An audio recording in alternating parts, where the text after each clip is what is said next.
एक व्याख्यानाचा कार्यक्रम आयोजित केलेला आहे। व्याख्यानाचा विषय आहे व्यवसाय शिक्षणाचे महत्त्व।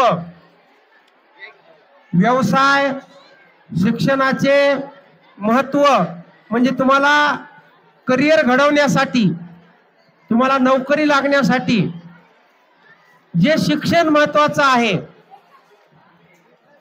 ती डिग्री तुम्ही जर घेतली तर तुम्हाला नोकरी लागते।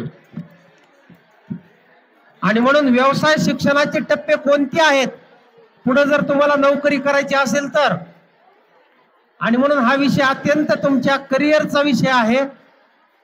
या ठिकाणी या कार्यक्रमाचे सूत्रसंचालन श्री हर्षवर्धन नाथभजन सर करणार आहेत, आणि म्हणून मी त्यांना विनंती करतो की आपण या ठिकाणी लागले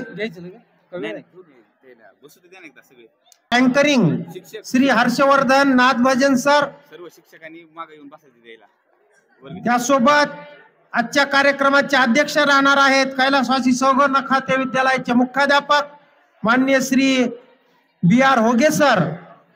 आणि या कार्यक्रमाचे जो विषय आहे व्यवसाय शिक्षणाचे महत्त्व, अत्यंत विद्यार्थ्यांच्या जीवनाला एक वळण देणारा हा विषय आहे।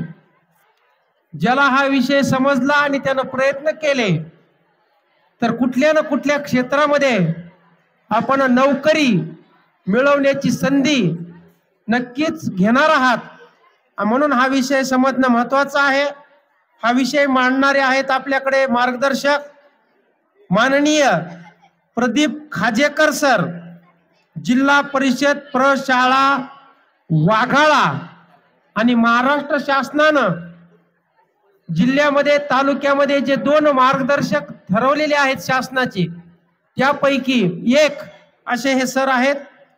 प्रमुख उपस्थितीमध्ये तायनाक सर आणि भिसे सर हे अभियान प्रमुख आहेत आपल्या शाळेचे। माझी शाळा स्वच्छ शाळा हे जे अभियान चालू आहे, या अभियानाचे आपल्या शाळेतले एक जी समिती आहे त्याचे हे प्रमुख आहेत तायनाक सर आणि भिसे सर, हे विचार मंचावर उपस्थित राहतील। हा कार्यक्रम सुरू होत असताना सावित्रीबाई फुले यांच्या प्रतिमेचं पूजन करून हा कार्यक्रम सुरू होणार आहे।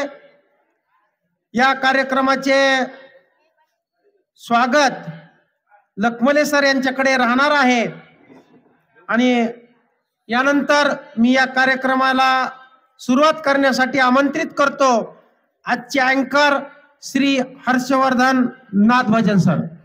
शिवम सुरू कर। हा, जोरदार टाळ्यामध्ये विद्यार्थी मित्रांनो मान्यवरांचं स्वागत करा।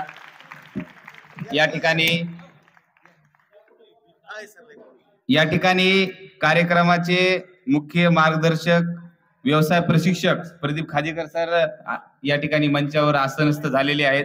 त्याचबरोबर मी आपल्या विद्यालयाचे पर्यवेक्षक तायनाक सर, श्री तायनाक सर यांना विनंती करतो की त्यांनी मंचावर येऊन स्थानापन्न व्हावं। त्याचबरोबर प्राध्यापक अनुराध काळे सर यांना विनंती करतो की त्यांनी मंचावर येऊन स्थानापन्न व्हावं। क्रीडा शिक्षक आपले सोळंके सर यांचं सुद्धा या ठिकाणी स्वागत करतो। विद्यार्थी मित्रांनो, आपल्या कैलासवासी सगो नखाते माध्यमिक व उच्च माध्यमिक विद्यालय देवनंदरा तालुका पाथरी जिल्हा परभणी या विद्यालयामध्ये आज या ठिकाणी आपण मुख्यमंत्री माझी शाळा सुंदर शाळा अभियान जे आहे, या अभियानाच्या अंतर्गत व्यवसाय शिक्षणाचे महत्त्व या विषयावर विद्यार्थ्यांना जागरूकता निर्माण व्हावी म्हणून विशेष असं मार्गदर्शन आयोजित करण्यात आलेलं आहे। आणि हे मार्गदर्शन करण्यासाठी आपले पाथरी तालुक्याचे व्यवसाय मार्गदर्शक जे सध्या जीप प्रशाला वाघाळा या ठिकाणी मार्गदर्शक शिक्षक म्हणून आहेत प्रदीप खाजेकर सर यांना आपण आमंत्रित केलेलं आहे। जोरदार टाळ्याच्या गजरामध्ये त्यांचं स्वागत करावं। त्याचबरोबर आजच्या कार्यक्रमासाठी अध्यक्ष म्हणून श्री होगे सर मुख्याध्यापक प्रस्तुत शाळा यांना विनंती करतो की या कार्यक्रमाचं अध्यक्षस्थान सरांनी स्वीकारावं।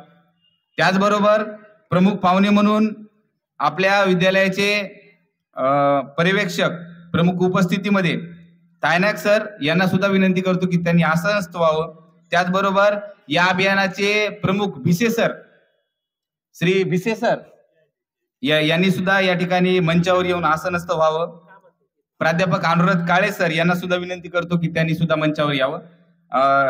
या कार्यक्रमाचे प्रमुख धुमाळ सर यांना सुद्धा विनंती करतो की त्यांनी मंचावर आसनस्थ व्हावं. आणि सर्व मान्यवरांना विनंती करतो की या ठिकाणी क्रांतीज्योती सावित्रीबाई फुले यांच्या प्रतिमेचं पूजन करून आपण या ठिकाणी या कार्यक्रमाला सुरुवात करत आहोत. त्यासाठी सर्व मान्यवरांना विनंती करतो की प्रतिमा पूजन करून आपण या ठिकाणी या कार्यक्रमाला सुरुवात करावी.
या ठिकाणी प्रतिमा पूजन होऊन या कार्यक्रमाचं रीतसर असं उद्घाटन झालेलं आहे.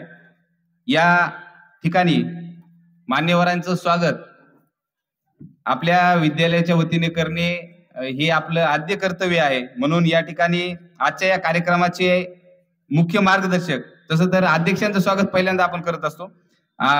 अध्यक्ष BR होगे सर यांचं पुष्पगुच्छ देऊन स्वागत करण्यासाठी मी श्री लखमले सर यांना विनंती करतो की त्यांनी आजच्या कार्यक्रमाचे अध्यक्ष यांचं स्वागत करावं.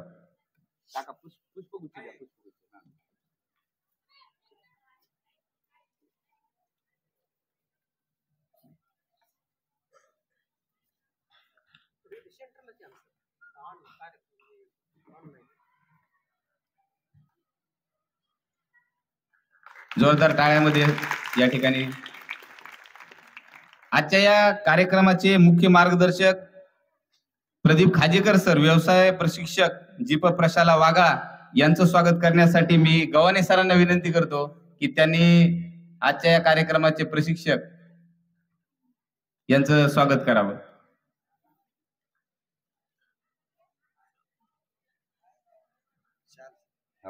या ठिकाणी गव्हाणे सर शाल श्रीफळ देऊन प्रदीप खाजेकर सर, व्यवसाय प्रशिक्षक जीप प्रशाला वाघाळा यांचं स्वागत करत आहेत. जोरदार टाळ्यामध्ये सरांचं आपण सुद्धा टाळ्या वाजवून स्वागत करायचं आहे.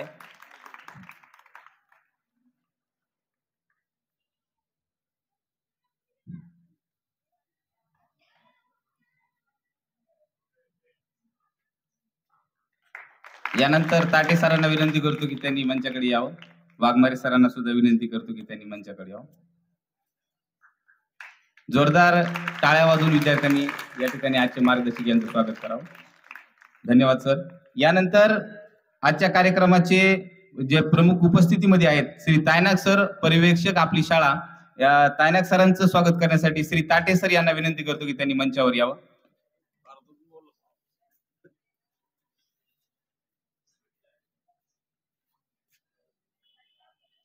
पुष्पगुच्छ आहे ना हा सेंटर मध्ये असं.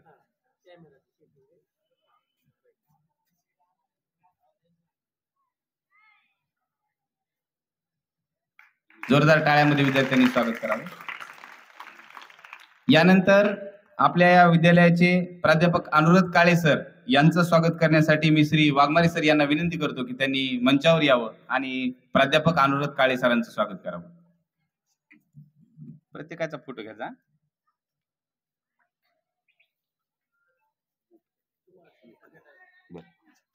दिसा ना ते इकडे. मोकरे सर जिथं कुठं असतील त्यांनी इकडे मंचाकडे यावं. मोरे सरांना विनंती करतो की त्यांनी मंचाकडे यावं. यानंतर आपल्या विद्यालयाचे क्रीडा शिक्षक सोळंके सर यांचं स्वागत करण्यासाठी मी विनंती करतो गोंडगे सरांना की त्यांनी सोळंके सरांचं स्वागत करावं.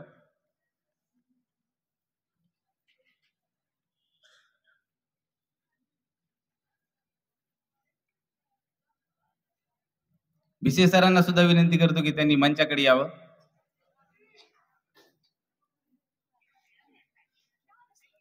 आले का?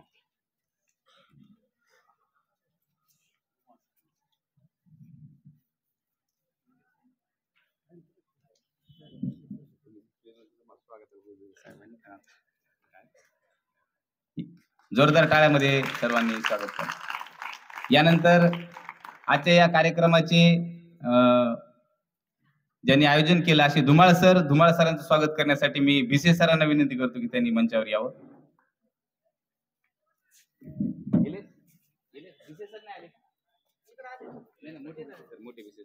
मोठे भिसे सर बर ठीक. आज मोकरे सरला द्यायचं होतं पण भिसे सर होते. जोरदार टाळ्यामध्ये या ठिकाणी सर्वांनी.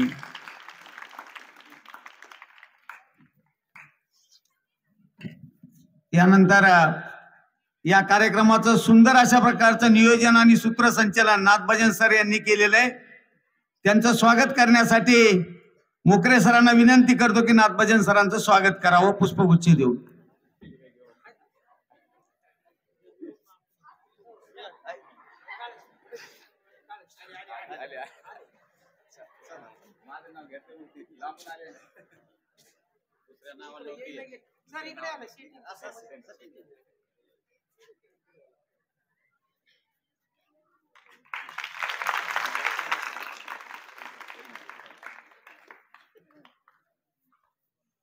धन्यवाद सर. आजच्या या माझी शाळा उपस्थित सर्व गुरुजन व विद्यार्थी बांधवांचं सुद्धा एकदा जोरदार टाळ्या वाजून सर्वांनी स्वागत करावं अशी विनंती करतो. आजच्या या आपल्या कैलासवासी सगो नखाते माध्यमिक व उच्च माध्यमिक विद्यालय देवंदरा या ठिकाणी होत असलेल्या व्यवसाय शिक्षणाचे महत्व या प्रबोधनपर व्याख्यानासाठी आज आपल्या ठिकाणी प्रदीप खाजेकर सर आलेले आहेत. परंतु या कार्यक्रमाचं नियोजन काय आहे याचं प्रास्ताविक करण्यासाठी माननीय धुमाळ सर यांना विनंती करतो की या अभियानाचं प्रास्ताविक करावं.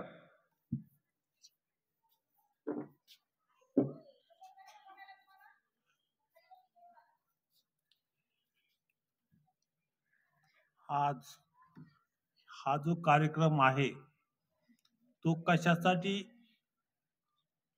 अरेंज केलेला आहे त्याचं कारण सांगतो मी तुम्हाला. हे जे अभियान चालू आहे मुख्यमंत्री माझी शाळा सुंदर शाळा या कार्यक्रमाअंतर्गत दोन वेगवेगळे कार्यक्रम आपण घेतले. मागचा कार्यक्रम होता आर्थिक साक्षरता. तसाच हा एक कार्यक्रम आहे तोही अर्थाशी संबंधित आहे. अर्थ म्हणजे पैसा संपत्ती त्याच्याशी संबंधित असा कार्यक्रम आहे. तो कार्यक्रम याच्यासाठी आहे की आता आपलं मुलं जे आहेत हे काही दिवसानंतर ते मोठे होणार आहेत आणि मोठे झाल्याच्या नंतर त्यांना पैसा कमवावा लागणार आहे. कारण पैशाशिवाय आपली कुठलीही कामं होणार नाहीत. आपलं अर्थार्जन आपलं जे जीवनमान आहे ते जीवनमान जगण्यासाठी आपल्याला पैसा कमवावा लागणार आहे. आणि तो पैसा कोणत्या मार्गाने कमवायचा, नोकरीच्या मार्गाने कमवायचा की व्यवसायाच्या मार्गाने कमवायचा याच्या संदर्भामध्ये की तुमच्या मनामध्ये कुठेतरी जाणीव जागृती व्हावी. कारण आणखी काही दिवसानंतर तुम्ही प्रत्येक जण तो पैसा कमवण्यासाठी पैशाच्याच मागं लागणार आहेत.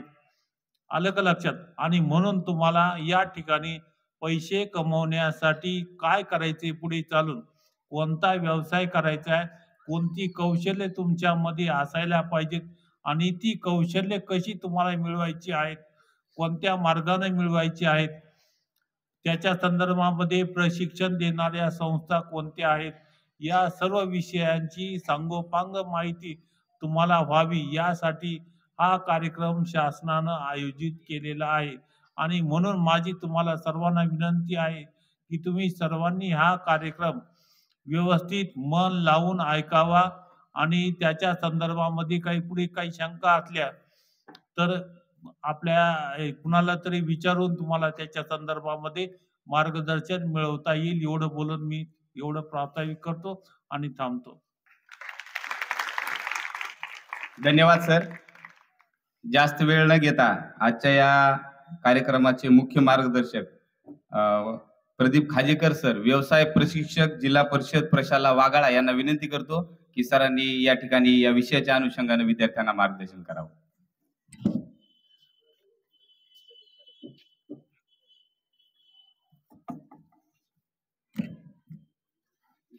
आजच्या या मुख्यमंत्री माझी शाळा सुंदर शाळा या कार्यक्रमाच्या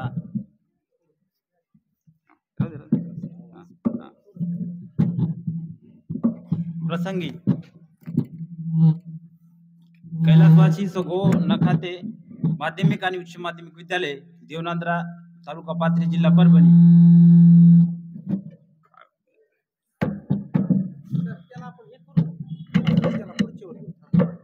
खाली ठेवायचं त्याला.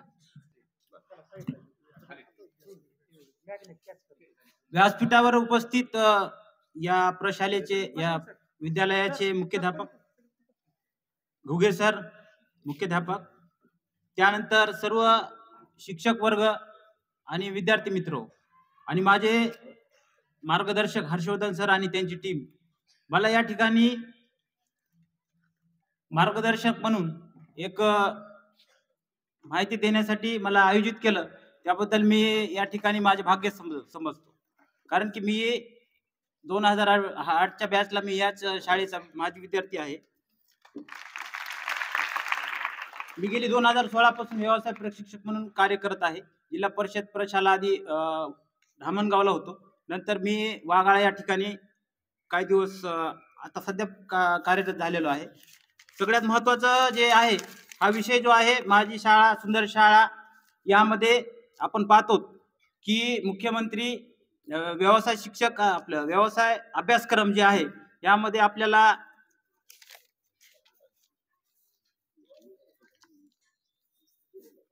विविध अभ्यासक्रम जे आहेत व्यावसायिक अभ्यासक्रम याबद्दल मी तुम्हाला माहिती सांगतो. कौशल्याच्या संधी शासनाच्या माध्यमातून काही NGOच्या माध्यमातून भरपूर प्रमाणामध्ये त्याचा प्रचार आणि प्रसार होत चाललेला आहे. आणि हे कशामुळे होत आहे की हे औद्योगिकरण जास्त प्रमाणामध्ये वाढत चाललेले. हे जे काळ आहे हे कोणता काळ आहे तर हे औद्योगिकरणाचा 21वा शतक जे आपण म्हणतो यामध्ये आपल्याला जास्त प्रमाणामध्ये औद्योगिकरण होत चाललेले. त्यानंतर मनुष्यबळ जे लागणार आहे उद्योगाला हे कसं असलं पाहिजे, स्किलफुल असलं पाहिजे. विद्यार्थ्याकडे कौशल्य असणं फार गरजेचं आहे. आणि म्हणून आपल्याला ह्याच्यामध्ये कुठं संधी शोधता येतील, कुठं आपल्याला त्याचा फायदा घेता येईल हे आपण पाहणं गरजेचं आहे. प्रत्येकाकडे कोणत्या ना कोणत्या गोष्टीचं तरी स्किल असते, हुनर असते. बघ, हुनर प्रत्येकाकडे असते. काही मुलींना स्वयंपाकात काहीतरी बनवण्याची चांगली हे असेल, बनवत असतील तर घराचे नक्कीच त्यांचं नाव घेतात की बाबा चांगला स्वयंपाक केला. विद्यार्थ्यामध्ये काही गोष्टी अशा असतात की त्या वेगळ्या माध्यमातून त्याच्याकडे कोणत्या ना कोणत्या तरी गोष्टीचं हुनर असते. हे हुनर आपण आपल्यातलं शोधून आपण त्याच्यामध्ये कुठंतरी संधीचं सोनं केलं पाहिजे. आणि भविष्यामध्ये ह्याच्यामध्ये शिक्षण पद्धतीमध्ये सुद्धा बदल होत चाललेले. आता नवीन शैक्षणिक धोरणामध्ये पाहिलं तर इयत्ता 6वी पासूनच कौशल्यावर आधारित शिक्षण पद्धती सुरू होणार आहे. आणि 2015-16 पासून जिल्हा परिषदच्या माध्यमिक शाळा असतील किंवा NGOच्या माध्यमातून NITCच्या माध्यमातून हे कौशल्य शिक्षण दिले जात आहे. आणि सगळ्यात महत्त्वाचं हे 2015-16 पासून NSQF नॅशनल स्किल क्वालिफिकेशन फ्रेमवर्कच्या माध्यमातून NITCच्या माध्यमातून हे जे स्किल एज्युकेशन चालू आहे यामध्ये भरपूर विद्यार्थी स्वतः स्वयंरोजगार करत आहेत किंवा मग स्वतः ते जॉब करत आहेत, नोकरी करत आहेत. यामध्ये विद्यार्थ्यांचा एवढा फायदा आहे की विद्यार्थी कुठेही भटकत न जाता लवकरात लवकर वेल सेटल होतो. त्याचे जे काही स्वप्न आहेत, त्याच्या आई वडिलांचे जे काही स्वप्न आहेत ते विद्यार्थी पूर्ण करायला कुठेही कमी पडत नाही. म्हणून आपल्याला कौशल्य विकासाकडे, कौशल्य आपल्या जे अंगी आहे त्याच्याकडे त्याचा विकास करण्यासाठी आपल्याला जास्त महत्त्व देणं गरजेचं आहे. आणि तंत्रज्ञानाच्या माध्यमातून आता रोबोटिक्स, वेगळ्या प्रकारचे इलेक्ट्रॉनिक्स असेल, मेकॅनिकल असेल, मुलींसाठी ब्युटी आणि वेलनेस असेल, असे विविध प्रकारचे कोर्सेस जे आहेत, जे ज्वेलरी असेल, त्यानंतर ब्युटी वेलनेस असेल, ऑटोमोबाईल्स असतील, फॅशन डिझायनिंग असेल, हे सगळे काही जे कोर्सेस आहेत ह्याच्या माध्यमातून आपण ते त्याच्यामध्ये करिअर करू शकतो. सगळ्यात महत्वाचं काय आहे की आपल्याकडे जे हुनर आहे तो कदर आहे. आपल्याकडे जर हुनर असेल तर त्याची कदर होती, हे का नाही. आणि म्हणून आपण या हुनरला ओळखून भविष्यामध्ये त्या विषयामध्येच आपलं करिअर केलं पाहिजे. आणि NITC हे असेल, पॉलिटेक्निक असेल, ITI असेल, ह्या ITI मध्ये हे अगोदरपासूनच आहेत, परंतु आपल्याला हे विषय माहीत नसल्यामुळं कोणत्या विषयाकडे जावं हे न भटकत जाता आपण आता शासनानं NITCच्या माध्यमातून भरपूर वेगळे जे सेक्टर आहेत हे सेक्टरमध्ये करिअर करण्याच्या संधी उपलब्ध करून दिलेल्या आहेत. म्हणून आपल्या अंगी जे कौशल्य आहे ते कौशल्य ओळखून आपण त्याच्यामध्ये करिअर करणं गरजेचं आहे. दुसरं महत्वाचं काय आहे की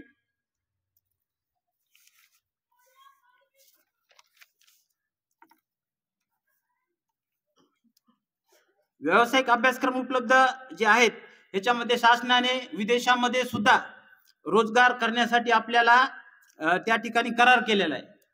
हे असं शासनाचं एक GR आहे. त्यानंतर जर पाहिलं आपण, आपल्याला जर ग्रॅज्युएशन करायचं असेल तर ग्रॅज्युएशन जसं आपण BA, BCom आणि BSc करतो तसंच मग आपल्याला ह्याच्यामध्ये बॅचलर ऑफ व्होकेशनल सुद्धा करता येऊ शकते. 11वी 12वी मध्ये व्होकेशनल विषय घेऊ शकतो आपण एक, आणि त्याच्या थ्रू आपण BA, BCom जसं घेत होतो आपण ग्रॅज्युएशन 3 वर्षाचं, तसंच आपल्याला बॅचलर ऑफ व्होकेशनल विषय सुद्धा घेता येऊ शकतो. आणि हे जे आहे ते कुठं भेटते आपल्याला करायला, आपण संभाजीनगरमध्ये डॉक्टर बाबासाहेब आंबेडकर विद्यापीठामध्ये एक त्याचं डिपार्टमेंट आहे, पंडित दीनदयाल उपाध्याय. या डिपार्टमेंटमध्ये आपल्याला ऑटोमोबाईल्स असेल, त्यानंतर रोबोटिक्स असतील, इलेक्ट्रॉनिक्स असतील, हे विषय उद्योगाला लागणारे, उद्योगाला जे आधारित आहे अभ्यासक्रम, ह्या अभ्यासक्रमामध्ये आपण ग्रॅज्युएशन करू. एवढंच नाही तर आपण PhD सुद्धा ह्या विषयामध्ये करून आपण आपलं करिअर निवडू शकतो. आणि दुसरं काय महत्वाचं की नोकरी म्हणजे काय की आपण दुसऱ्याचे गुलाम. नोकरी म्हणजे काय, आपण दुसऱ्याचे गुलाम. आपल्याला त्या टायमाला तिथं जाणं, प्रेशर खाली काम करणं, अशा पद्धतीने आपण नोकरी करू शकतो. परंतु आपला छोटा का व्यवसाय असाना, आपण आपल्या हुनरनं हे व्यवसाय करू शकतो. आणि त्याच्यामध्ये चिकाटी, मेहनत आणि सगळ्या काही गोष्टी जर पाळल्या तर आपण कुठेच कमी पडत नाही.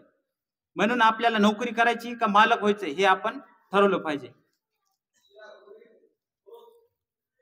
त्याचबरोबर तंत्रज्ञानाच्या बाबतीमध्ये पाहिलं तर औद्योगिकरणामध्ये आता स्किलफुल विद्यार्थी लागत आहेत.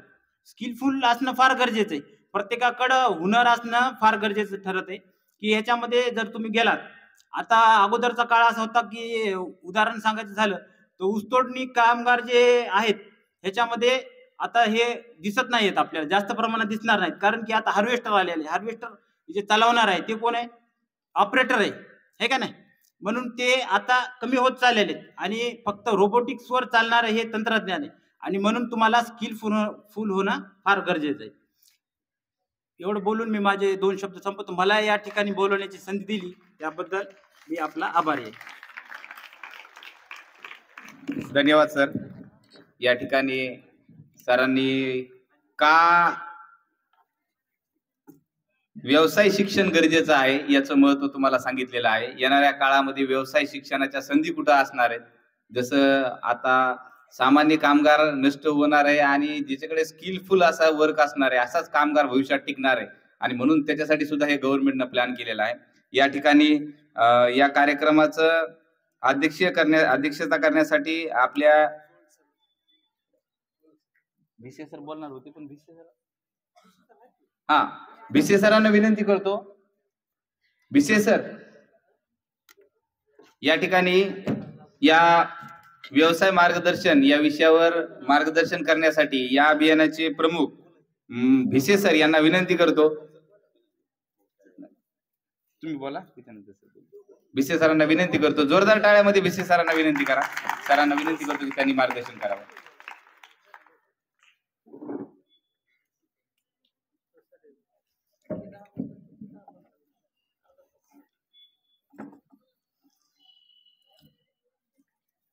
आदरणीय व्यासपीठ, आपल्या विद्यालयामध्ये आज व्यवसाय मार्गदर्शन शिबिर या ठिकाणी आयोजित करण्यात आलं होतं.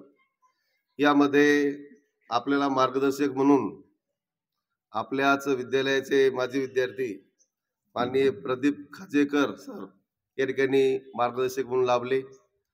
त्यांनी आपल्याला व्यवसायामध्ये कुठल्या कुठल्या क्षेत्रामध्ये संधी आहेत, आपण काय काय करू शकतो याबद्दलचं आपला बहुमोल असं मार्गदर्शन केलेलं आहे. तसेच 10वी नंतरही तुम्हाला कुठल्या व्यवसायामध्ये भाग घेता येईल, काय करता येईल याबद्दलचं या ठिकाणी मार्गदर्शन केलेलं आहे. तर आपण आपल्याला शाळेमध्ये जेव्हा एखादा असा कार्यक्रम ठेवला की आपण काय करतो, तो कार्यक्रम त्या ठिकाणी टाळून शाळेतून निघून जाण्याचा प्रयत्न करतो. नंतर आपल्याला ही माहिती कुठेच ऐकायला मिळत नाही. बरेच जण काय करतात, काय नाही ते व्यवसाय मार्गदर्शन शिबिर आहे, तो मार्गदर्शनपर बोलणार आहेत की आपण आपला निघून जायचा, लपून काहीतरी कट मारून निघून जायचा प्रयत्न करतो. पण या ठिकाणी आपल्या विद्यालयाच्या तुलनेमध्ये संख्या आपली बरीच कमी दिसायला लागली, तरी बरीच संख्या आहे. विशेषतः 10वीची संख्या चांगल्या प्रमाणामध्ये आहे. आणि म्हणून आपल्याला त्यांनी कोणकोणत्या क्षेत्रामध्ये या ठिकाणी संधी आहेत त्याबद्दलही मार्गदर्शन केलेलं आहे. सर्वप्रथम मी विद्यालयाच्या वतीने या ठिकाणी त्यांचे आभार मानतो, सांस्कृतिक विभागातर्फे त्यांचे आभार मानतो. यानंतर या ठिकाणी या विषयाबद्दल एक विस्तृत असं मार्गदर्शन आपल्या विद्यालयाचे मुख्याध्यापक श्री होगे सर करणार आहेत. तर अध्यक्षीय समारोप या ठिकाणी मी होगे सरला करण्याची विनंती करतो. या ठिकाणी थांबतो. धन्यवाद. अरे गायकवाड सर या ठिकाणी आपलं मनोगत व्यक्त करतील.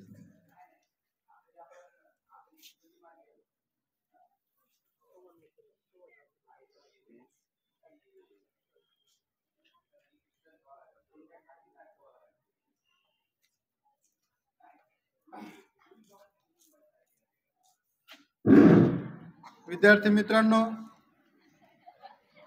कैलासवासी सगो नखाते माध्यमिक व उच्च माध्यमिक विद्यालयामध्ये आपल्या विद्यालयामध्ये आज आपण व्यवसाय मार्गदर्शन शिबिर या कार्यक्रमाचं आयोजन केलेलं आहे. आणि या कार्यक्रमाचे प्रमुख मार्गदर्शक म्हणून प्रदीप खाजेकर सरांनी आताच आपल्याला मार्गदर्शन केलेलं आहे. विद्यार्थी मित्रांनो, ज्यावेळेस आम्ही शालेय जीवनामध्ये शिक्षण घेत होतो त्यावेळेस आमच्या पुढे असा कोणताही उद्देश नव्हता किंवा ध्येय नव्हतं किंवा हे आम्हाला व्हायचे ते व्हायचे, काहीच नव्हतं. परंतु 9वी 10वीच्या विद्यार्थ्यांनी मला असं वाटतं की त्यांनी आताच आपलं ध्येय या ठिकाणी आपल्याला जीवनामध्ये शिकून काय व्हायचं आहे हे ठरवणं अत्यंत महत्वाचं आहे. आणि त्या दिशेनं असे जे काही व्यवसाय मार्गदर्शनाचे कार्यक्रम असतात ते कार्यक्रम अटेंड करणं किंवा ऑनलाईन करणं किंवा ऑफलाईन करणं असं शाळेत जसा आज आपण ठेवलेलं आहे तशी करणं अत्यंत आवश्यकता असते. कारण की आपली शाळा जी आहे ती कंप्लीट ग्रामीण भागातली आहे. आणि पाथरी हे जरी तालुक्याचं शहर असलं तरी पाथरी काय फार मोठी अशी सिटी किंवा शहर आहे असं मला तरी वाटत नाही. ग्रामीण भागासारखाच पाथरी हे शहर आहे. आणि म्हणून आपले जे काही गुरु आहेत, आता तुमच्या कोणी ओळखीचं नसेल, कोणी पाहुणा नसेल किंवा, तर आपल्या शाळेमध्ये वेगवेगळे MSc झालेले, MA झालेले, वेगवेगळ्या विद्यापीठांमधून त्यांनी शिक्षण घेतलेले शिक्षक आहेत, गुरुजन आहेत आपले. आणि त्यामुळं आपल्याला जे काही ठरवायचं आहे ते आपण आपल्या सध्या गुरुजनांना विचारलं तरी हरकत नाही. आता 10वीचे विद्यार्थी आता पुढच्या मार्च महिन्यात परीक्षा देणार आहेत आणि जूनमध्ये त्यांचा साधारण 15 जूनपर्यंत त्यांचा निकाल लागणार आहे. परंतु 10वीला आता 10वी पर्यंत तुमचं शालेय जीवन आहे आणि तुम्हाला आता 10वीच्या नंतर आपल्याला काय करायचं आहे हा प्रश्न बऱ्याच जणांना पडत असतो. परंतु आपल्या गुरुजनांचं योग्य अशा प्रकारचं, आता इथं आपल्या शाळेमध्ये खूप MA MSc किंवा प्रत्येक क्षेत्रातली माहिती असणारे शिक्षक आहेत, गुरुजन अनुभवी शिक्षक आहेत. सुदैवानं तुम्हाला सगळे अनुभवी शिक्षक लाभलेले आहेत. आणि मग 10वी नंतर आपल्याला काय करायचं, तर थोडक्यात मी एक 5 मिनिटात तुम्हाला माहिती सांगतो. 10वी नंतर आपण व्यवसायात, हा व्यावसायिकच आहे बघा, व्यवसाय मार्गदर्शन कार्यक्रम आहे. आता व्यावसायिक कोणकोणते कोर्स आपल्याला करता येतात, कोणकोणते डिप्लोमा करता येतात, तर 10वी नंतर जर 70-80% किंवा 60-70% मार्क पडले आणि तुम्हाला जर एखादा व्यावसायिक अभ्यासक्रम पूर्ण करायचा असेल तर सगळ्यात सोपा आणि झटपट नोकरी मिळवून देणारा म्हणजे डिप्लोमा किंवा व्यवसाय अभ्यासक्रम म्हणजे ITI. आलं लक्षात? मानवत या ठिकाणी आहे, परभणी या ठिकाणी आहे, प्रत्येक तालुक्याच्या ठिकाणी आहे, जिल्ह्याच्या ठिकाणी आहे. आणि यामध्ये सुद्धा ITI मध्ये सुद्धा वेगवेगळे ट्रेड आहेत. वेल्डर आहे, त्यानंतर ताडपत्री आहे किंवा इलेक्ट्रॉनिक्स आहे किंवा असे वेगवेगळे आहेत. मलाही त्यातली माहिती नाही, परंतु तुम्हाला त्या सरांचं किंवा आपल्या शाळेतल्या सरांचं ज्यांना अधिक माहिती आहे त्यांना विचारून तुम्ही ते ITIचा कोर्स करू शकता. 2 वर्षाचा कोर्स असतो आणि 2 वर्षाचा कोर्स तुम्ही केला, सर्टिफिकेट मिळवलं की तुम्हाला हमखास नोकरी आहे. माझे एक संभाजीनगरचे पाहुणे आहेत, त्यांनी मला सांगितलं होतं एकदा की सर तुमच्या शाळेतले जर कोणी ITI जर झालेले असतील विद्यार्थी 15-20 किती पाठवा, मी त्यांना 15-20 हजाराची नोकरी देतो, 12ही महिने नोकरी देतो, ऑफ देत नाही, मध्ये काय नाही. इतकी गॅरंटीड आहे ती नोकरी ITI जर आपण केला तर. फक्त सर्टिफिकेट लागतं. त्यानंतर दुसरा जर तुम्हाला कोर्स करायचा असेल, ITI तुम्हाला कमी वाटत असेल दर्जा त्याचा, तर 10वी नंतर तुम्ही पॉलिटेक्निक करू शकता. 3 वर्षाचा कोर्स आहे हा. पॉलिटेक्निक राऊंड असतात त्याचे. शासकीय जर तुम्हाला नंबर लागला तर पॉलिटेक्निक केले तुम्हाला तर 25-30 हजाराची तुम्हाला सहज नोकरी लागू शकते. आणि आपल्याच शाळेचा एक तायनाक नावाचा विद्यार्थी आहे, तायनाक सरांच्या गावाचा बंटी तायनाक, सुदामरावचा मुलगा सर, आपल्या शाळेचा विद्यार्थी आहे. माझ्याकडे राहत होता तो. आज त्याला 45,000 रुपये पगार आहे आणि एका कंपनीमध्ये, नामांकित पुण्याच्या कंपनीमध्ये तो परमनंट झालेला आहे. म्हणजे त्याला 100% आता नोकरी लागलेली आहे. आज 45 आहे. त्याचं वय साधारण आता 23-24 वर्ष वय असेल. अरे लक्षात, तितकंही नसेल, माझा अंदाज सांगेल 24 वर्ष असेल. आता वयाच्या 60व्या वर्षीपर्यंत त्याला नोकरी जर केली तर 2-3 लाख रुपयापर्यंत तो शेवटपर्यंत जाणार आहे, है नाही. पॉलिटेक्निक सुद्धा तुम्ही करू शकता. ITI नंतर तुम्हाला दुसरा पर्याय पॉलिटेक्निक आहे. त्यानंतर मुलींच्या बाबतीत जर सांगायचं झालं तर तुम्ही सौंदर्य प्रसाधन, आज आपण बघतो की लग्न समारंभ असेल किंवा आपल्या घरी कार्यक्रम असेल तर आपण काय करतो, मोठ्या प्रमाणात सजतो धसतो, कपडे चांगले घालतो, चांगला मेकअप करतो. तर त्याचा सुद्धा तुम्हाला डिप्लोमा आहे. ब्युटी पार्लरचा तुम्ही जर कोर्स केला, 6 महिने 1 वर्षाचा कोर्स आहे तो, आणि तो जर कोर्स केला तर चांगले 1000-2000 रुपये तुम्ही घर बसल्या, तुमच्याकडे जे कौशल्य आहे, एखादं सौंदर्य किंवा एखाद्या साधारण किंवा काळी सावळी जर मुलगी असेल आणि तिला जर तुम्ही वेगवेगळ्या त्या फेन्सिंग किंवा अजून काय असतात मला ते माहित नाही, परंतु त्या प्रकारचा तुम्ही कोर्स केला तर 1000-2000 रुपये कोणाच्या मागे लागायची गरज नाही. स्वतःच्या पायावर तुम्ही काय होऊ शकता, उभं राहू शकता. त्याचबरोबर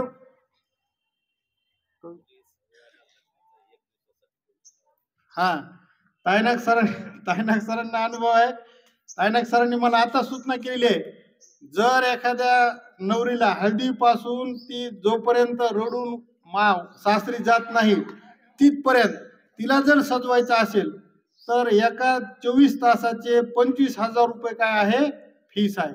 असे जर तुम्ही 10-12 जरी लग्न केले तर विचार करा तुमच्याकडे किती रक्कम होऊ शकते. म्हणजे 10-12 मुलींना लग्न केले म्हणजे मुलींचा मेकअप केला आहे का, काही अर्थ घेऊ नका. लग्न केले म्हणजे तुम्ही काय केलं, चांगलं आपले सर आलेले आहेत आणि आपलं तुम्ही दाखवलेत किती गुण, आमच्यात किती चांगले गुण आहेत. लग्न केले म्हणजे काय, तुम्ही 10-12 मुलींचे मेकअप केले असं मला सांगायचं होतं. जर तुम्हाला 20-25 हजार रुपये जर मिळत असतील तर 2-3 लाख रुपये तुमचं सहज होऊ शकतं. आणि पुन्हा बाकीचे सुद्धा 12 महिने, म्हणजे तुमचं जर ब्युटी पार्लर तुम्ही जर टाकलं पुढं, सांगायचं तात्पर्य म्हणजे ब्युटी पार्लर हा विद्यार्थिनींसाठी सुद्धा अत्यंत स्वतःच्या पायावर उभा आणि अतिशय आर्थिक स्थिती, सुदृढ आर्थिक स्थिती होण्याचा व्यवसाय या ठिकाणी होऊ शकतो. त्याचबरोबर नर्सिंगचा सुद्धा कोर्स आहे. आज आपण बघतो की मोठ्या प्रमाणात लोक आजारी पडू लागलेले आहेत. प्रायव्हेट कारखाने, सरकारी कारखाने, खाजगी दवाखाने आणि सरकारी दवाखाने यांची संख्या दिवसेंदिवस वाढत आहे. मी ज्यावेळेस 5वीला इथं पाथरीला येत होतो, गावाकडून शिकण्यासाठी येत होतो, त्यावेळेस पाथरीमध्ये फक्त बोटावर मोजणे एवढे डॉक्टर होते, 5-6 डॉक्टर होते फक्त. जर आज आपण पाथरी शहरामध्ये सहज जर विचार केला आणि एखाद्या डॉक्टर साहेबांना विचारलं की तुमचे सगळे डॉक्टर आणि दवाखाने किती आहेत, तर आज जवळपास 60-70 दवाखाने आहेत. म्हणजे काय होणार आहे, जशी जशी लोकसंख्या वाढणार आहे तसतसं आजारांचं प्रमाण सुद्धा म्हणजे आजारी पडणाऱ्या लोकांचं प्रमाण वाढणार आहे आणि डॉक्टरांची सुद्धा आपल्याला आवश्यकता भासणार आहे. तर मुली 10वी नंतर नर्सिंगचा सुद्धा कोर्स करू शकतात. 2-3 वर्षाचा कोर्स असतो. रत्नापूरलाच आहे बघा, आपल्या बाजूला रत्नापूरला आपल्या शाळेच्या काही विद्यार्थिनी बसतात. ज्यावेळेस कुठं आपण जात असलो परभणीला किंवा मानोतला, तर बसमध्ये भेटतात आणि म्हणतो काय करायली तू आता सध्या, म्हणते सर मी नर्सिंगला आहे. आणि मग तुझी बहीण होती अगोदर शाळेमध्ये, तिनं काय केलं, ती म्हणली सर लागली नोकरी. तिनं सुद्धा नर्सिंगचा कोर्स केलेला होता आणि ती आता नोकरीला लागलेली आहे. म्हणजे नर्सिंगचा सुद्धा कोर्स तुम्हाला चांगल्या प्रकारे म्हणजे कोर्स केल्यानंतर हमखास अशा प्रकारची सरकारी असेल किंवा खाजगी दवाखान्यामध्ये नोकरी असेल ती सुद्धा नोकरी तुम्हाला मिळू शकते आणि तुम्ही स्वतःच्या पायावर उभं राहू शकता. त्याचबरोबर आता नवीन आलेले आहेत बघा कोर्स. तुम्हाला मी कोणते सांगितले, ब्युटी पार्लर सांगितलं मुलींसाठी, नर्सिंगचा सांगितलेला आहे. आणि जर तुम्हाला डॉक्टर व्हायचं असेल किंवा इंजिनियर जर व्हायचं असेल तर पॉलिटेक्निक घेऊन होऊ शकता किंवा 12वीच्या नंतर सायन्स घेऊन तुम्ही जर मॅथ ग्रुप घेतला तर 12वीच्या नंतर सुद्धा 4 वर्षानंतर तुम्हाला इंजिनियर होता येते. पॉलिटेक्निक जर घेतलं तर 3 वर्ष पॉलिटेक्निक आणि पॉलिटेक्निक केलेल्या विद्यार्थ्यांना डायरेक्ट सेकंड इयरला इंजिनिअरिंगच्या सेकंड इयरला 4 वर्षाचं असतं, सेकंड इयरला ऍडमिशन घेता येतं. तिकडे 3 वर्ष आणि हे 3 वर्ष असे तुम्ही 6 वर्षात 10वी नंतर इंजिनियर होऊ शकता. आणि मुलींना IT मध्ये किंवा कॉम्प्युटरमध्ये जर इंजिनियर झालं तर हमखास नोकरी, कोणी असं बेकार नाही. आपल्या शाळेमध्ये एक ढगे नावाची विद्यार्थिनी आहे बघा, तुम्हाला तुमच्या वरखेडच्या ज्या मुली आहेत त्यांना माहित असेल. लोखंडे नाना किंवा आम्ही नाना म्हणतो त्यांना, लोखंडे सरांनी त्या मुलीला योग्य अशा प्रकारचं मार्गदर्शन केल्यामुळं तिनं आज इंजिनियर झालेली आहे आणि पुण्याला एका नामांकित कंपनीमध्ये ती नोकरी करत आहे. अतिशय 100% ग्रामीण भागातली विद्यार्थिनी, परंतु तिनं लोखंडे सरांचं मार्गदर्शन घेतलं. अभिमानाने मला सांगा वाटतं लोखंडे सरांबद्दल. लोखंडे सरांना तिचे वडील त्यांना भेटले, लोखंडे सरांचं मार्गदर्शन घेतलं. ऍडमिशन पासून तर पूर्ण डिग्री कोर्स होईपर्यंत लोखंडे सर स्वतः तिथं गेले. तिला ज्या ज्या वेळेस तिला अडचणी आल्या, DD असेल किंवा ऍडमिशनचे असेल. आणि मग असं जर तुम्ही जरी शिक्षकांचं घेतलं, मार्गदर्शन घेतलं किंवा त्यांना सोबत, आम्ही तयार आहोत तुमच्यासाठी यायला, परंतु तुमची तशी इच्छा पाहिजे. तुम्ही 10वीला असताना ठरवायला पाहिजे. आणि आज ती ढगे नावाची यशोदा ढगे नावाची विद्यार्थिनी पुण्यासारख्या एवढ्या मेट्रो सिटीमध्ये आज स्वतःच्या पायावर इंजिनियर होऊन काय करत आहे, नोकरी करत आहे, स्वतःच्या पायावर उभी राहिलेली. ही आपल्यासाठी सर्वांसाठी अतिशय अभिमानाची गोष्ट आहे. परंतु तुम्ही काय करता, मी तर नेहमी सांगत असतो विद्यार्थ्यांना 9वीला 10वीला मी ज्यावेळेस शिकवत असतो त्यावेळेस की तुम्ही काहीतरी ध्येय असं समोर ठेवा आणि त्या ध्येयाच्या दिशेनं वाटचाल करा. काय करावं लागेल आपल्याला, कुठं आपण कमी आहोत हे जर आतापासून तुम्ही ठरवलं आणि त्या दिशेने जर प्रयत्न केले तरच तुम्ही जीवनामध्ये यशस्वी होणार आहात. नाहीतर आज आमच्या वेळेस एवढी स्पर्धा नव्हती, परंतु आज एका 100 जागा कुठे शासकीय असतील तर 25-30-40 हजार अर्ज येऊ लागलेले आहेत. आणि PhD, MPhil किंवा अजूनही त्याहीपेक्षा जास्त सुशिक्षित किंवा शिकलेले लोक त्या छोट्या छोट्या नोकऱ्यांसाठी अर्ज करू लागलेले आहेत. आणि मग आपल्याला जर ती नोकरी प्राप्त करायची असेल तर आपण जगापेक्षा किंवा इतरांपेक्षा वेगळं असायला पाहिजे. म्हणजेच आपल्याजवळ तळपत्या सूर्यासारखं ज्ञान असायला पाहिजे, तरच आपल्याला ती नोकरी लागू शकते. मी नेहमी सांगत असतो विद्यार्थ्यांना. परंतु आपल्याला काय, आपलं कसं आहे, आपल्याला आई वडील पाठवलेत म्हणून यायचं आणि शिक्षक जे सांगते ते मनावर घ्यायचं नाही, काय नाही ना, आपलं जायचं घरी, परीक्षा द्यायची फक्त. काय करायचंय आपल्याला भविष्यामध्ये, काय व्हायचं आहे हे विद्यार्थ्यांनी ठरवणं अत्यंत महत्वाचं आहे. तर असे अनेक कोर्स आहेत, अनेक व्यावसायिक कोर्स आहेत. आणि व्यावसायिक कोर्सचं एक वैशिष्ट्य असतं, जर तुमच्याकडे त्या कोर्स मधलं किंवा त्या व्यवसायामधलं नॉलेज असेल, अभ्यासक्रम केलेला असेल, व्यावसायिक अभ्यासक्रम, तर नक्कीच तुम्ही कुठं ना कुठं काय करू शकता, नोकरी करू शकता किंवा स्वतःचा व्यवसाय सुद्धा करू शकता आणि स्वतःच्या पायावर उभा राहू शकता. तर फक्त मला या ठिकाणी एवढंच सांगायचं आहे की ज्या ज्या मुलींना 9वीला असतील, 8वीला असतील किंवा 10वीला असतील, है ना, जर तुम्हाला माहिती नसेल आम्ही 10वी नंतर काय करावं, मला हे व्हायचे सर, मी कोणत्या विषयाचा जास्त अभ्यास करू किंवा किती मला मार्क्स लागतील त्या चांगल्या कॉलेजला ऍडमिशन मिळवण्यासाठी, आपल्या इथले अतिशय तज्ज्ञ शिक्षक आहेत, अतिशय तुमच्यासारखेच आम्ही होतो, परंतु आम्हाला कोणीतरी मार्गदर्शन केलं म्हणून आज आम्ही तुमच्या समोर बसलेलो आहोत किंवा उभा राहिलेलो आहोत. तसं तुम्ही सुद्धा आपल्या जीवनामध्ये मार्गदर्शन घ्या आणि त्या मार्गदर्शन घेऊन जे तुमचं ध्येय आहे त्या ध्येयाच्या दिशेनं वाटचाल करा, रात्रंदिवस अभ्यास करा, किंवा ज्ञानाशिवाय आता पर्याय नाही है ना. ज्ञानाशिवाय पर्याय नाही. MPSC सारखी परीक्षा असेल, तुम्ही आतापासून जर अभ्यास केला, MPSC UPSC सारखी परीक्षा असेल, कित्येक विद्यार्थी आपल्या शाळेतले कित्येक माजी विद्यार्थी आज MPSCच्या परीक्षेच्या माध्यमातून दुय्यम सहाय्यक निबंधक, तहसीलदार किंवा अजून मोठमोठ्या पदांवर गेलेले आपणास दिसून येतात. फक्त त्यांनी घेतलेल्या गुरुजनांचं मार्गदर्शन घेतलं त्यामुळे ते झालेले आहेत.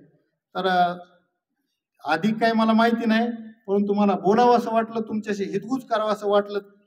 मला जो काही 2-3 डिप्लोमे माहिती आहेत त्याबद्दल तुम्हाला माहिती द्यावी वाटली, त्यामुळे मी आलो समोरून स्वतःहून या ठिकाणी, आणि मला संयोजकांनी या ठिकाणी 2 शब्द मांडण्याची संधी दिली त्याबद्दल संयोजकांचे आभार व्यक्त करून मी माझे 2 शब्द सांगतो. धन्यवाद सर. या ठिकाणी अत्यंत सुंदर असं मार्गदर्शन आपल्याला गायकवाड सरांनी केलं. जोरदार एकदा टाळ्या गायकवाड सरांसाठी. गायकवाड सरांचे चिरंजीव सुद्धा स्वतः एक इंजिनियर आहेत.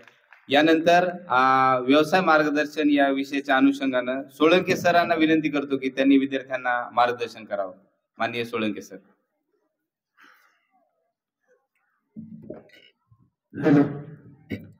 हॅलो.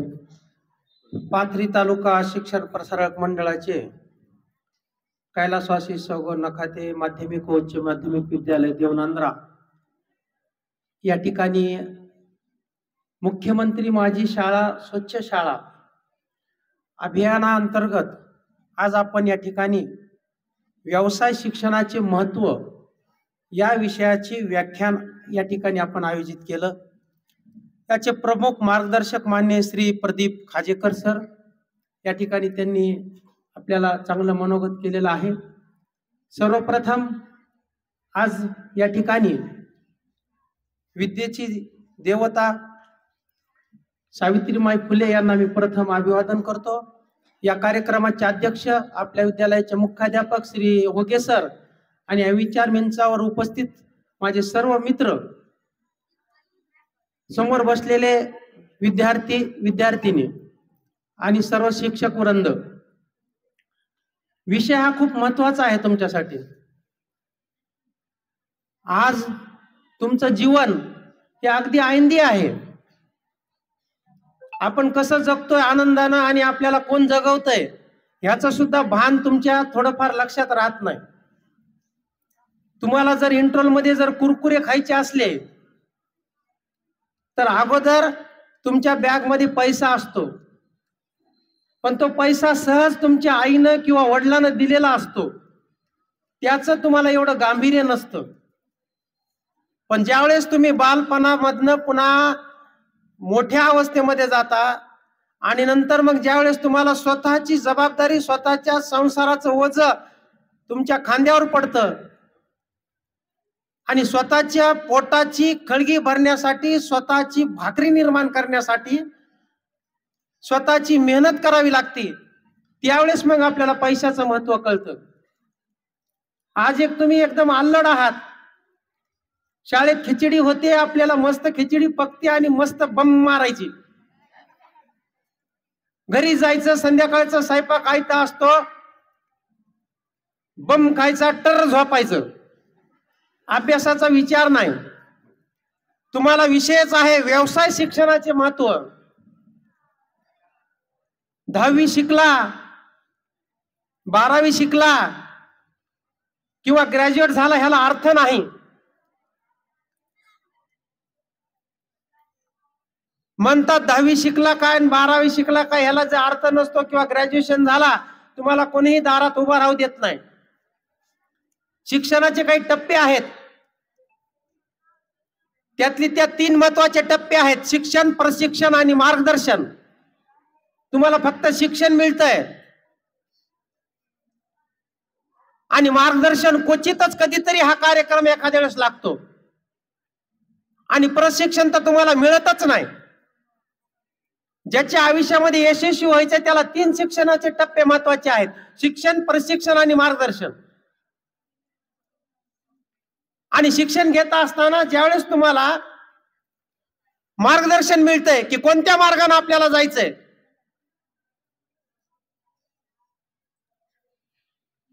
म्हणून म्हणतात 12वी बेकार आणि ग्रॅज्युएशन मोकार. फिरत बस रस्त्यामध्ये, तुम्हाला कोणी कुत्र विचारत नाही. वय झालं, मुलगी घरात असली, बापाला वजा वाटते, गाव जेव घालतेत, बाबुल की दुआएं लेती जा, ज्या तुझको सुखी संसार मिले, ते पाठवून देते तिकडं मोकळा. पोरगा मोठा झाला, मोकार फिरायला म्हणते तर ह्याचा आता वाजून टाका. म्हणजे एखाद्याची लेक, एखाद्याची कन्या म्हणजे एखादं मोकार झालेलं पोट्ट सुधारण्याची वॉशिंग मशीन म्हणजे काय मुलगी नाही. किती गांभीर्याचा प्रश्न आहे. गावात मोकार फिरायला की म्हणते त्याचं वाजून टाका. म्हणजे दुसऱ्याचं लेकरू तुझा मोकार पोरगा सुधारणारी का मशीन आहे का वॉशिंग मशीन? पण सहज म्हणतात मोकार झालेला वाजून टाका. आणि शिक्षण करत असताना मुलगा कोणतंही करिअरचं शिक्षण घेत नाही. 10वी झाला बेकार, ग्रॅज्युएशन झाला मोकार, तुम्हाला कोणी विचारणार नाही. म्हणून ह्या शिक्षणाच्या पुढचा जो टप्पा आहे तो तुम्हाला व्यावसायिक शिक्षण घ्यावं लागतं. ते शिक्षणामध्ये शिक्षण घेत असताना तुम्हाला तशा पद्धतीचं या ठिकाणी जे प्रदीप खाजेकर सर आहेत अशासारखं जर तुम्हाला तुमच्या अंगाला लागलं तर तुमचं सोनं लागल्याशिवाय राहत नाही. आणि म्हणून प्रदीप खाजेकर सर जसं की एखादं परिसरूपी एखाद्याच्या गंजलेल्या लोखंडाला स्पर्श होता आणि त्याचं जीवन सोनेरी होतं, असं मार्गदर्शन आपण आपल्या आयुष्यामध्ये आपण ऐकलं पाहिजे कोणाचं तरी. आणि या मार्गदर्शनाच्या आधारावर आपण कुठलं तरी एक प्रशिक्षण घेतो. 10वी 12वी ग्रॅज्युएशन झालं, शिक्षण झालं. प्रदीप खाजेकर सर असतील, नाथभजन सर असतील, होगे सर असतील, आपल्या शाळेतले जे काय तुम्हाला लोक शिकवत असतील ते मार्गदर्शन झालं. आणि प्रदीप सरांनी जे तुम्हाला सांगितलेले टप्पे शिक्षणाचे, गायकवाड सरांनी अत्यंत महत्वाच्या डिग्र्या सांगितल्या त्या तुमच्या व्यावसायिक शिक्षणाच्या आहेत. म्हणून अगोदर शिक्षण घेतलं पाहिजे. आपल्यापेक्षा काही वयानं लहान असो किंवा मोठे असो, चांगला असेल तर त्यांचं मार्गदर्शन घेतलं पाहिजे. आणि सगळ्यात महत्वाचं आहे प्रशिक्षण, त्यालाच आपण ट्रेंड डिग्री म्हणतो. मी जरी ग्रॅज्युएशन झालेलो आहे, आमचे सगळे शिक्षक ग्रॅज्युएट आहेत, पण ज्यांनी बीपीएड केलंय, ज्यांनी बीएड केलंय, ज्यांनी एमएड केलंय, ज्यांनी डीएड केलंय, ज्यांनी सीटीसी केलेला आहे, अशाच विद्यार्थ्यांना, अशाच त्यावेळेसच्या विद्यार्थ्याला शिक्षक म्हणून शाळेत घेतल्या जातं. एखादा जसं आपण शिक्षण संस्था चालक अध्यक्ष म्हणतो आपण, त्याचा मुलगा जरी असला पण त्याचा मुलानं CTC, crop teacher course, BEd bachelor of education, BPEd bachelor of physical education, MEd master of education, अशा प्रकारचं प्रशिक्षित डिग्री. तिसरा टप्पा मी सांगायला तुम्हाला व्यवसाय मार्गदर्शनाचा. शिक्षण,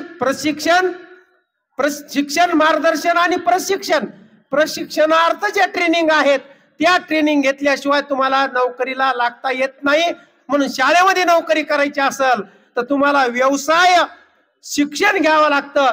ते व्यवसाय शिक्षण म्हणजे 10वी झाल्यानंतर, 12वी झाल्यानंतर किंवा ग्रॅज्युएशन झाल्यानंतर टप्प्यानुसार त्याचे ऍडमिशन आहेत. सीटीसी केलं तर तुम्ही क्रॉप टीचर होऊ शकतात. तुम्ही जर जे काही चित्रकलाचे जे काही आपल्या शाळेमध्ये ट्रेड आहेत तर त्या चित्रकलाचे तुम्ही एखादे चित्रकला शिक्षक होऊ शकतात. माझ्यासारखं बीपीएड केलं तुम्ही तर शारीरिक शिक्षक होऊ शकतात. एखाद्या इतर विषयांचं बीएड विषय घेऊन जर तुम्ही प्रशिक्षण घेतलं तर तुम्ही शिक्षक होऊ शकतात. आणि एमएड एमफिल जर केलं आणि पीएचडी जर केलं तर तुम्ही 11वी 12वी आणि ग्रॅज्युएशन विद्यार्थ्यांना शिकवणारे जे मोठे अधिव्याख्यात आहेत, जे प्राध्यापक आहेत, जे वरिष्ठ आपण ज्याला आपण प्राध्यापक म्हणतो, अशा प्रकारची नोकरी तुम्हाला ती ट्रेंड घेतल्याशिवाय मिळत नाही. म्हणून व्यवसाय शिक्षणाचे महत्व अत्यंत महत्वाचं आहे. गायकवाड सरांनी सांगितलं तुम्हाला, जर तुम्हाला जीवन जगायचं असेल आणि 2 रुपये जर कमवायचे असतील तर तुमच्या हातामध्ये एक स्क्रूड्रायव्हर नाही ते एक पक्कड, ह्या 2 वस्तू जरी तुम्ही हत्यार ठेवले तर सकाळी तुम्ही घराच्या बाहेर पडलात तर संध्याकाळी घरी 1000 रुपये आणू शकतात. त्यामध्ये तुम्ही जर 11वी आणि 12वीला 10वी झाल्याच्या नंतर तुम्ही जर ITI कोर्स केला तर त्या ITI कोर्स मध्ये तुम्हाला ह्या बिल्डिंगची लाईट फिटिंग कशी करायची, आम्ही आत्ताच ही लाईट फिटिंग करायला एक या ठिकाणी तो कारागीर आणला तर त्याचं नुसतं एवढ्या बिल्डिंगची लाईट फिटिंग करायची म्हणलं तर निस्ती मजुरी आहे. त्याचं साहित्य त्याचं आहे फक्त स्क्रूड्रायव्हर, एक हातोडा आणि ड्रिल मशीन आणि बाकीचं जे साहित्य ते सगळं शाळेचं असतं. फक्त अंग मेहनत जर त्यानं केली तर 50,000 रुपयाची फिटिंग ती मजुरी ह्या आपल्या ह्या बिल्डिंगला करता येते. आणि म्हणून ज्यानं ITI केला तो माणूस स्वतःच्या बापाच्या जीवावर काय, कोणाच्या समाजाच्या जीवावर काय, फक्त स्वतःच्या पायावर उभा राहून तो जगू शकतो. बापाच्या हात समोर सुद्धा मला 10 रुपये दे म्हणून भीक मागण्याची त्यातला वेळ येत नाही. आणि म्हणून जर तुम्ही ITI केला तर स्वतःचं स्वावलंबी जीवन कसं बनवायचं, स्वतःच्या पायावर कसं उभा राहायचं, कोणाच्या दाराला जाऊन किंवा कोणाच्या नात्यागोत्याच्या समोर हात पसरून मला 10 रुपये दे म्हणण्याची वेळ आपल्यावर आली न पाहिजे. त्यासाठी जर व्यवसाय शिक्षण जर तुम्ही केलं आणि जर आपली मनातला जो न्यूनगंड आहे तो बाजूला फेकून दिला आणि जर तुम्ही सकाळी जर घराच्या बाहेर पडले तर संध्याकाळी तुम्ही पिशवीमध्ये 1000 रुपये आणू शकता.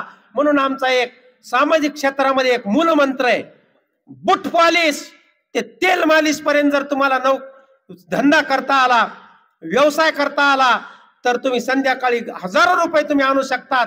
तेच शिक्षण तुम्हाला गायकवाड सरांनी सांगितलं की ते शिक्षण तुम्हाला ITI जर तुम्ही केला तर त्यामध्ये तुम्हाला बिल्डिंगची फिटिंग काय, त्यानंतर एखाद्या वेळेस वेगवेगळ्या वेल्डिंग कराव्या लागतात, मोटरसायकलला वेगवेगळे यंत्र बनावे लागतात. तुम्ही शेतामध्ये पाहता आता लाकडी साहित्य आता काही राहिलेलं नाही, घराला तुम्ही बघता आता लाकडी साहित्य आता काही राहिलेलं नाही, सगळ्या खिडक्या लोखंडाच्या आहेत, दरवाजे लोखंडाचे आहेत. आपल्या शेतामध्ये आवता असेल, कोळप्या असतील, सगळे लोखंडाचे आहेत.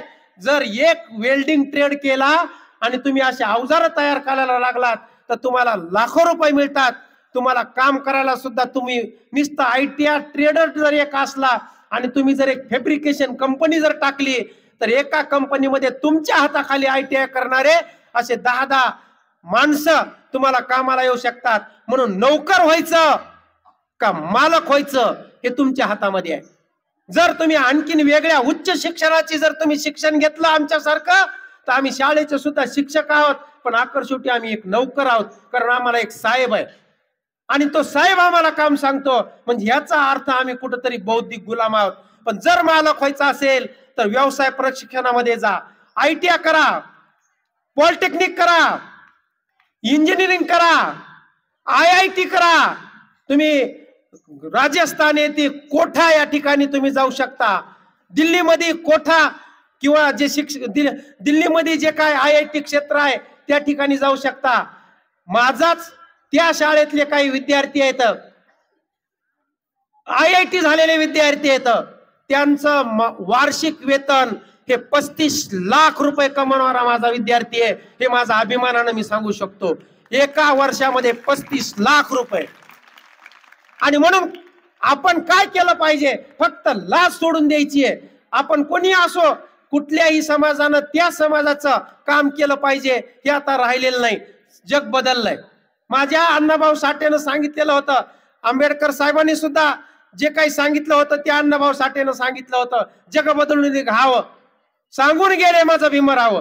माझ्या संत तुकोबराव महाराज यांनी सुद्धा सांगितलेलं आहे, जोडून या धन उत्तम व्यवहारे, जोडून या धन उत्तम व्यवहारे. हा जो अभंग आहे जो तुकाराम महाराजांनी सांगितला, तो का सांगितला की लाजू नका, व्यवसाय करा, पैसे कमवा आणि चांगलं धन जोडा. आणि मुलींना सुद्धा त्या ITI मध्ये जे सांगितलं सरांनी की एक ब्युटी पार्लरचा कोर्स केला तर एक नवरी, जर सरांनी 25,000 सांगितले, 25,000 नाही, माझ्या स्वतःच्या भाचीचं लग्न होतं, तिचं 2 दिवसाचं कॉन्ट्रॅक्ट सर 1.25 लाख रुपये होतं एका नवरीचं. किती होतं? 1.25 लाख रुपये माझ्या भाचीचं लग्न होतं. मी स्वतः तिचा गाईड होतो, तिचा ड्रायव्हर म्हणजे गाडीचा माझ्याकडे असल्यामुळं मी तिचा व्यवस्थापक होतो. तर 1,25,000 रुपये 2 दिवसाची फीस त्या ब्युटी पार्लरला दिलेली आहे. म्हणून तुम्ही सुद्धा स्वतःच्या पायावर उभा राहू शकता. न्यूनगंड बाजूला काढायचा. तुम्ही जर एक विद्यार्थिनी जर असेल तर ती 1 लाख रुपये दररोज कमवू शकते. एवढी ताकद तुमच्यामध्ये. फक्त तुम्ही कोर्स केला पाहिजे, त्याचं शिक्षण घेतलं पाहिजे. आणि म्हणून आम्ही म्हणतो की बूट पॉलिश ते तेल मालिश पर्यंत आपण धंदे केले पाहिजे. आज जर एक ड्रेस जर तुम्ही इस्त्री करून दिला, ज्याला आपण स्टार्चचा म्हणतो, आपण एक ड्रेस जर इस्त्रीचा स्टार्च करून दिला तर इस्त्री सगट स्टार्च सगट तर 40 रुपये एका ड्रेसची आहे. सकाळ ते संध्याकाळ आपण 100 ड्रेस आपण इस्त्री करू शकतो. एक ड्रेस 40 रुपयाला, तर बघा तुम्ही 100 ड्रेस झाले तर किती होतात. तर 40-40, 50-50 हजार रुपये रोज कमवणारे तुमच्यामध्ये आहे. हे जे हाय एज्युकेशन झालं तुमचं, D.Ed, B.Ed, इंजिनिअरिंग, त्याच्या पुढचं जर डॉक्टर तुम्हाला व्हायचं असेल तर तुम्ही अवश्य होऊ शकता. हे फक्त व्यवसायाच्या संदर्भामध्ये कोणाला जर आपल्याला डिग्री करता आली नाही तर आमचं एवढंच आम्ही सांगत असतो, विद्यार्थी मित्रांना अगोदर डिग्री घ्या आणि डिग्री जर घेता नाही आली तर व्यवसायामध्ये उतरा. आणि म्हणून या ठिकाणी इंजिनिअरिंगचं भरपूर सांगितलं, मेडिकलचं सांगत असताना थोडक्यात 2 मिनिटांमध्ये मी सांगतो. जर तुमचा अभ्यास चांगला असेल आणि तुमचं विज्ञान म्हणजे एक रसायनशास्त्र, भौतिकशास्त्र आणि जीवशास्त्रावर तुमचा अभ्यास जर चांगला असेल आणि 10वीला जरी तुम्हाला मार्क कमी असतील तर लाजू नका, कमी समजू नका. 11वी आणि 12वीला सायन्सला ऍडमिशन घ्या. ज्याला दररोजचा पैसा 500 रुपये घरी आणायचे आणि सुखानं जीवन जगायचंय त्यानं सायन्स घ्या. आणि सायन्स घेतल्याच्या नंतर तुम्ही पॅरामेडिसिन कोर्स मध्ये जर गेलात किंवा मेडिसिनचे जर कोर्स केले तर हायएस्ट पासून आपण जर खाली खाली आलो, तुम्हाला सगळ्यात अगोदर MBBS व्हायचंय ही जिद्द ठेवा. आणि MBBS ची जिद्द जरी नाही ठेवली तर कमीत कमी दवाखान्यातला कॉम्प्युटर सुद्धा, दवाखान्यातला जो काम करणारा मुलगा सुद्धा डॉक्टर सारखं इंजेक्शन टोचतो. आजकाल डॉक्टर कोणी इंजेक्शन टोचत नाही. सगळे जे आहेत ते 10वी-12वी काम करणाऱ्या मुलाला सांगतात इंजेक्शन दे. ध्येय ठेवा MBBS होण्याचं. MBBS च्या नंतर खाली ठेवा BDS चं, दाताचा डॉक्टर. BDS च्या नंतर तुम्ही एखाद्यास आपल्या साध्या भाषेत सांगतो आता हळूहळू असे 30 कोर्स आहेत आपल्याकडं. जर तुम्ही मोबाईल घेतला आणि मोबाईलवर जर तुम्ही पॅरामेडिसिन जर तुम्ही उल्लेख केला तर तुम्हाला जवळजवळ 30 कोर्स मिळतील. MBBS आहे, MD आहे, MS आहे, DO आहे, BDS आहे, DMD आहे, DPT आहे, BPT आहे, BAMS आहे, BHMS आहे, BSc नर्सिंग आहे, B फार्मा आहे, फार्मसी D आहे, ज्यालाच आपण D फार्मसी म्हणतो, B bachelor of nursing course आहे. त्यानंतर RN, NP, PA, OT, RT अशा प्रकारचे एकूण 30 कोर्स आहेत. 30 कोर्स म्हणजे मोठमोठाले जे दवाखाने असतात, मल्टी सर्व्हिस असलेले दवाखाने, की ज्यामध्ये तुम्हाला जर एखादा फ्रॅक्चर झालेला पेशंट आलाय तर डॉक्टर काही करत नाही, डायरेक्ट त्याला एक्सरे काढण्याच्या रूम मध्ये पाठवलं जातं. मग त्या ठिकाणी जो एक्सरे काढणारा जो मुलगा आहे तो साधा कोर्स करतो, PT कोर्स. त्यामधला जो कोर्स असतो फक्त त्याचे फोटो कसे काढायचे त्याचं तेवढंच काम, तर त्याला हजारो रुपयाची दवाखान्यामध्ये मागणी आहे. म्हणून पॅरामेडिसिन आपल्याला एकच डोक्यामध्ये फिक्स झालेलं आहे, MBBS नाही तर BDS एवढंच, नाही तर BAMS. पण पॅरामेडिसिन मध्ये जर आपण गेलो, परभणीला वसमत रोड वरती कृष्ण मंदिरच्या बाजूला त्या ठिकाणी महाविद्यालय आहे.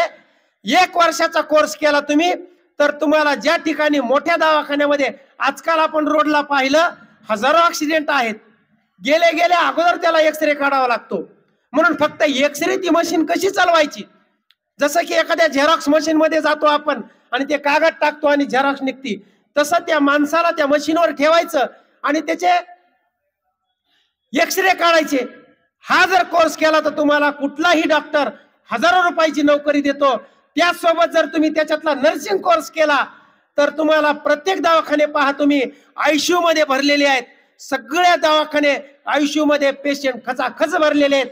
8-8 घंटाच्या 3 त्या ठिकाणी ड्युट्या लागतात. म्हणून 8 घंट्याच्या ड्युटीसाठी तुम्हाला हजारो रुपये मिळतात. तुम्हाला त्यामधले जे काय मशिनरी असतात आयसीयू मधल्या त्या कशा चालवायच्या, त्याच्या ऑपरेट कशा करायच्या, त्याच्या बीपी, त्याच्या पल्स रेट कसे नोंद घ्यायचे, त्याचा जर कोर्स केला तुम्ही नर्सिंग कोर्स तर तुम्हाला त्याच्या हजारो आहेत. DMLT जर केला तुम्ही, आता कुठल्याही दवाखान्यामध्ये पेशंट न्या, एक तर रक्त तपासून आणा म्हणतात किंवा त्याचा आणखीन काय गोष्टी आहेत ते तपासून आणा.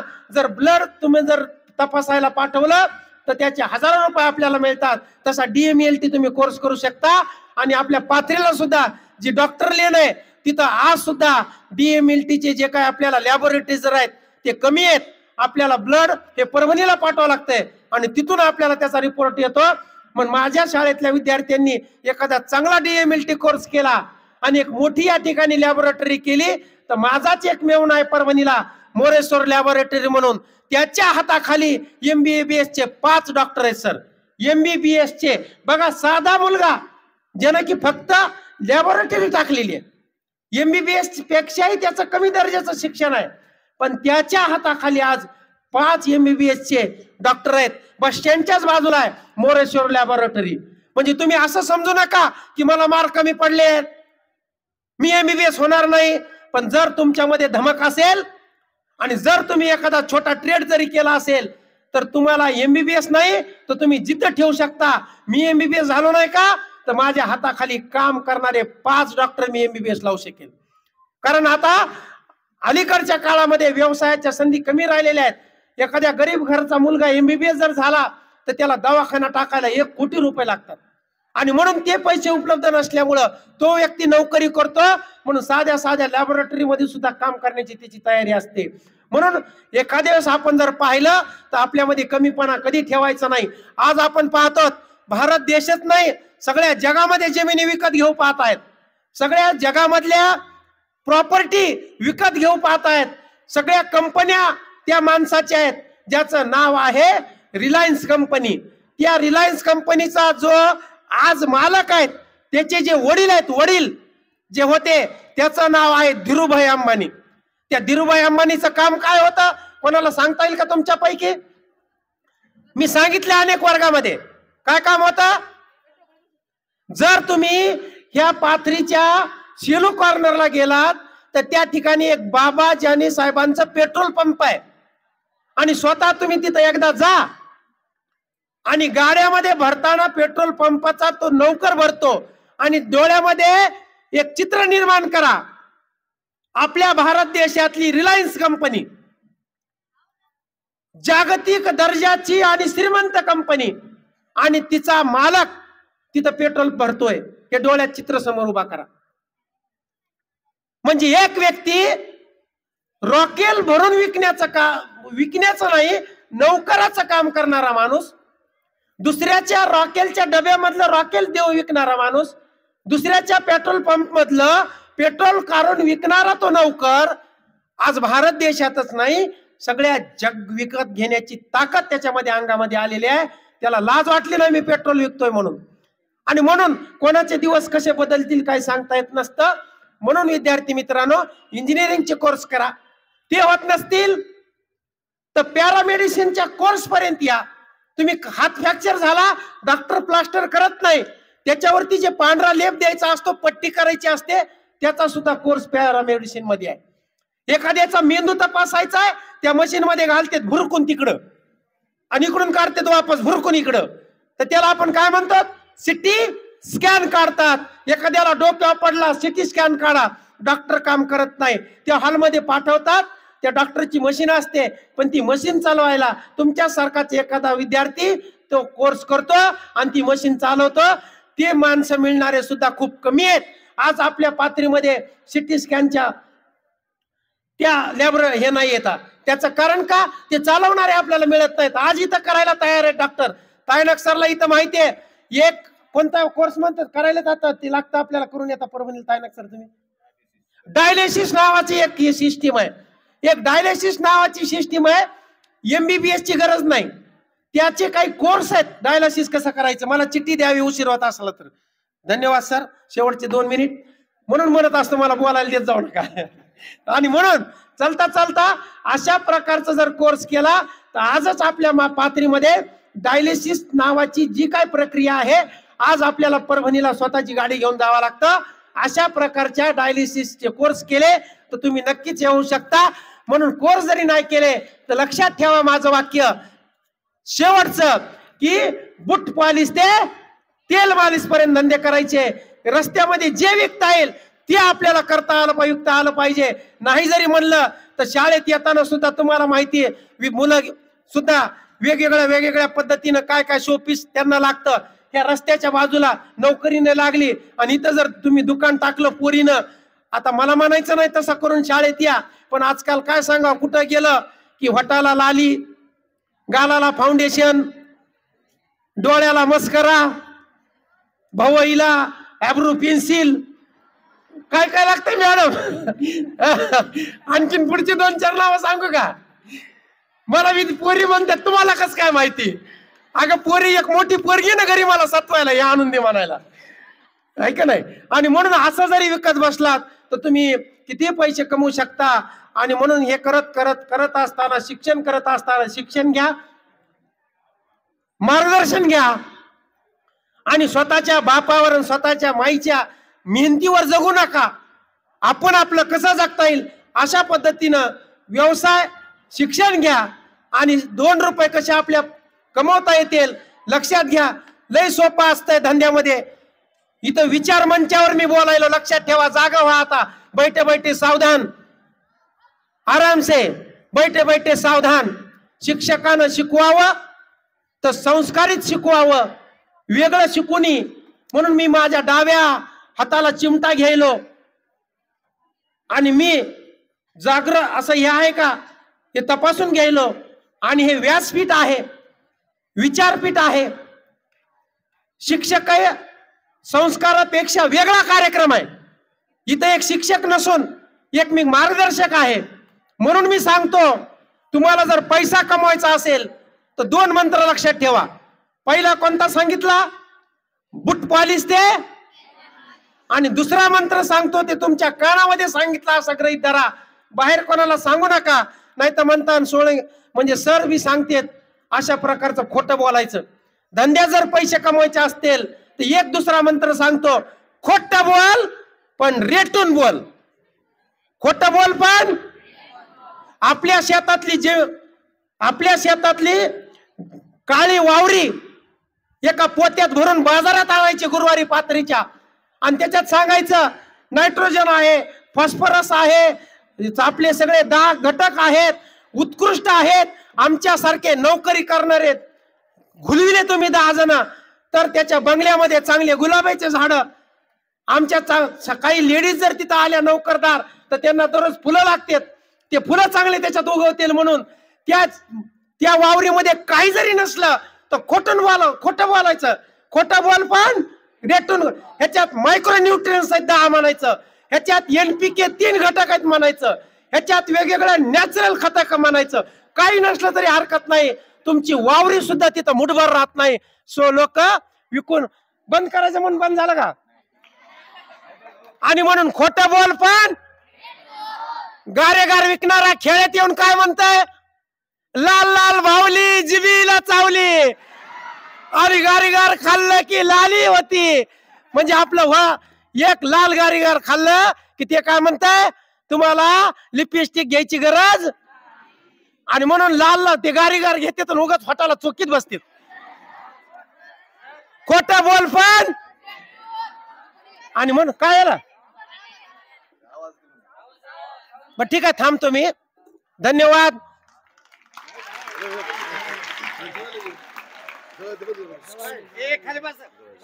विद्यार्थ्यांनी खिचडीचा आस्वाद घ्यावा. खिचडीचा बंद कर.